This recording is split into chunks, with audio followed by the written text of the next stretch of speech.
Hi, this is Cold Warrior 78 again, coming to you from my secret desert training facility. I'm going to do a quick product review. I don't normally do those, but a couple things jumped out at me recently that I thought I wanted to share. First off, what you see in front of you here is a Cabela's dry box. It's plastic. It's roughly the size of a .50 caliber military ammo can. A couple of interesting features I like about this. Very comfortable handle. If you've ever had to sling around .50 caliber army cans, you know that a nice handle is really handy. Also on the bottom, it's got a couple little molded in feet, so it keeps the bottom up a little bit in the mud. More importantly though, is they've molded in places where you can put those feet. Now it stacks up nicely. Not that you want to have a huge stack of these things, but even if they're only 2 or 3 tall, it's nice that they don't shift. It's got a good solid military style, although it's made of plastic and brass, military style bail. And now on the inside, the thing to keep in mind for any of these kind of containers is some sort of grommet, you know, rubber O-ring, something like that, that'll actually seal the weather out. If you have plastic on plastic or even metal on metal, if there's no rubber thing in there to actually keep the water out, you're going to get water in it eventually. It's silly to get excited about something that's, you know, a plastic knockoff of an Army ammo can, but in fact, good quality watertight storage containers are not as easy to find as they used to be. The military just seems like you can't find as many of the old .50 caliber cans like you used to. I believe Blackhawk, a couple other companies, are finally starting to produce some, so you can get some virgin ones that haven't been beaten at crap in a war zone somewhere. But as good as they are, I'm finding that these plastic boxes have virtually the same capabilities. I don't test them in sub-zero weather, so if that's one of your issues, that's up to you. Where I live, these are fine. In fact, they're better than fine because they're not going to rust. And usually that's our issue. What I really want to talk about, though, is on the inside.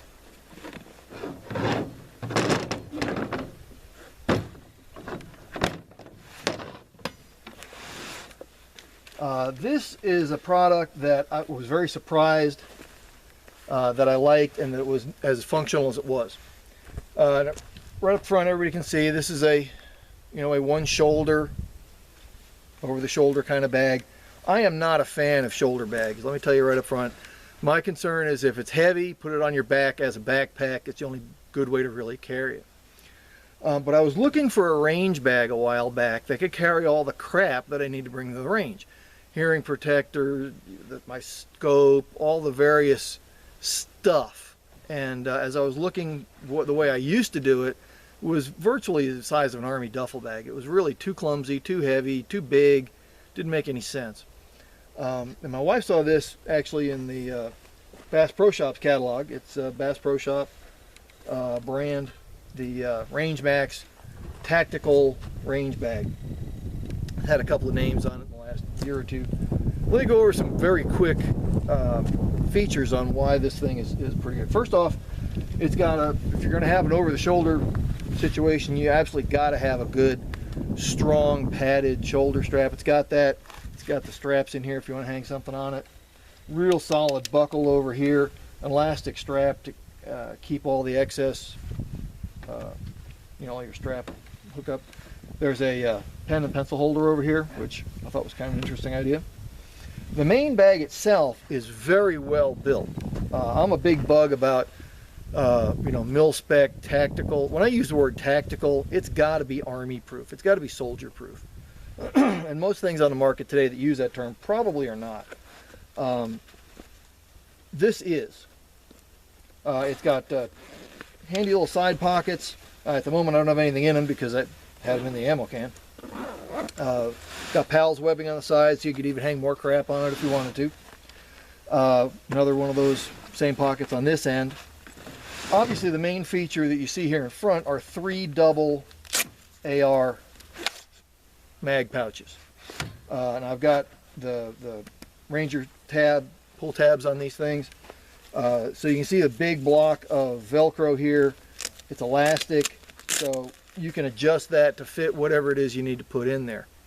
I have also tested this because I know there's a lot of guys out there that do 308, 7.62, and I have a put a Remington, Remington Green Box 308, and also the Federal. Those are both with a styrofoam insert on the inside, so they'll fit in any of these. My guess is, I don't have a 308 magazine handy to shove in there, but my guess is if it'll hold the box of ammo with the insert, it'll probably hold the 7.62 magazine, like from an M1A or FAO, something like that. Okay, so not, even though I've got it rigged for 5.56 at the moment, it can probably be used for 7.62 as well. Now, before I get into the main compartment, there is a couple of features on the backside. It's nicely padded. Not that when you use it as a range bag, that's going to be a big deal, but an awful lot of people carry these things around for bug out bags and get back to your car bags, stuff like that. It does have a stabilizer strap here to hang around your belt if you're going to use it in that kind of capacity. And as many of these kind of things have now, there is a concealed carry pocket on the inside here. It's got a big Velcro patch. It's got the holster already that holds a full-size 45, so it'll probably hold whatever you're carrying. Plus there's room for magazines and other things in there. So that's not why I got it though. I got it for the main compartment. Now right now it's just full of 5.56 ammo. But let me throw some statistics, because I shoved all kinds of different things in here to see how it would fit. The first time I went to the range, I put 280 rounds. That's 14 20-round boxes of 5.56 along the bottom. Took up about that much space. And then in the remaining area on the top, I had my spotting scope, my earmuffs, safety glasses, extra earplugs for other people that were coming with me, a bipod, one of those little sandbags. So there is plenty of room in here to actually use it as a range bag, which is the reason why I got it. And certainly if you load your magazines before you go to the range, you got even more room in there. Okay. I also took, because I shoot pistols a lot, I took 6 bricks. I'm talking about the 100-round brick of 45 ACP ammunition and put it in here, plus more magazines than I own for a 1911. All right. You can also put in here, I had 8 boxes of 20 rounds of 7.62, 308, and had plenty of room on top for the scope still. So it's very versatile. There's a lot of room inside of here.